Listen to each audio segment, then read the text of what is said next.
dans cette nouvelle vidéo, on va parler de l'année 2025. C'est vrai, nous sommes en mars, c'est pas janvier. Vous avez dû voir toutes les vidéos en janvier de tous les créateurs de contenu sur le sujet. J'ai pas fait la mienne, j'étais hyper chargée, hyper occupée. La vie m'a pas laissé de temps.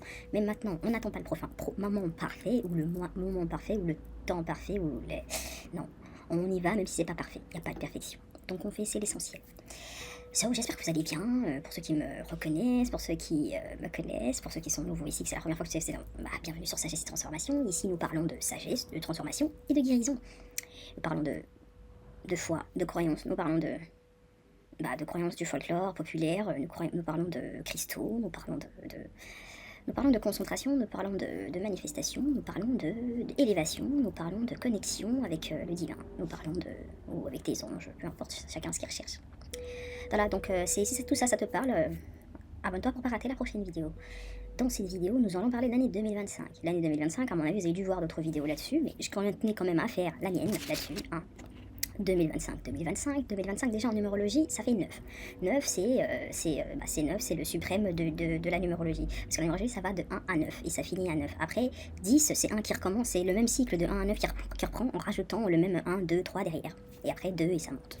Donc la numérologie se résume du 1 à 9. De toute façon, même s'il y a 365 comme chiffre, il faut toujours l'additionner et redescendre au chiffre que ça donne aussi.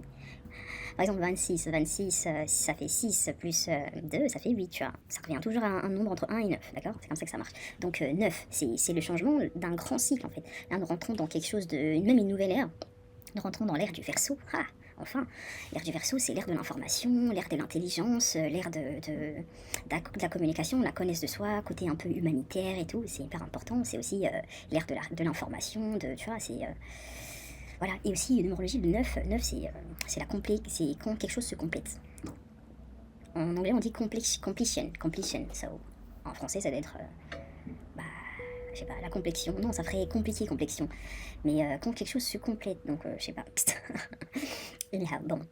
Donc ça veut dire quelque chose qui se complète, parce qu'il y a eu un cycle de 1 à 9, et il y a quand même une ère, donc il y a comme là, c'est l'ère du Verseau qui commence. Avant on était dans l'ère du zodiaque précédent, d'accord? Là, maintenant, on est régi pour dire que c'est la fin, c'est l'opportunité pour vos projets de se réaliser. Par exemple, si 2 ans plus tôt, 3 ans plus tôt, 5 ans plus tôt, 8 ans plus tôt, tu travaillais sur un projet où il y avait quelque chose, tu étais sur le chemin de quelque chose, tu étais dans quelque chose, que ce soit un projet ou une relation, peu que ça soit, le 9 en fait, par exemple, si c'est quelque chose que tu cherches à avoir, là c'est l'opportunité de l'avoir cette année 2025, c'est ça que ça veut dire. 2025, bien sûr, il y a plein d'éclipses, il y a plein d'apparitions de vaisseaux de E.T. dans le ciel, et enfin sur la planète, quoi. Enfin,